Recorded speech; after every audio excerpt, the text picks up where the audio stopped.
দেশের ১২ জেলার উপর দিয়ে অস্থায়ীভাবে দমকা বা ঝোড়ো হাওয়া সহ বৃষ্টি কিংবা বজ্রসহ বৃষ্টি হতে পারে। একই সঙ্গে ঢাকায় দিনের তাপমাত্রা সামান্য কমতে পারে বলে জানিয়েছে আবহাওয়া অধিদপ্তর। এতে করে গরমের অনুভূতি কিছুটা কমতে পারে।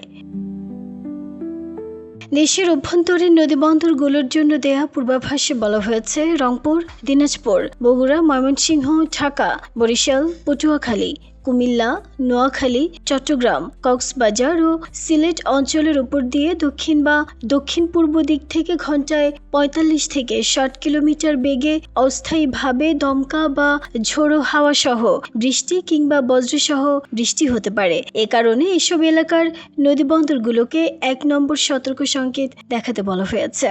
আবহাওয়া অধিদপ্তর জানায়, ঢাকায় তাপমাত্রা ছিল ২৮.৫ ডিগ্রি সেলসিয়াস এবং বাতাসের আর্দ্রতা ছিল ৮৭%। এর আগে রাজধানীর সর্বোচ্চ তাপমাত্রা ছিল ৩৫.৪ ডিগ্রি সেলসিয়াস।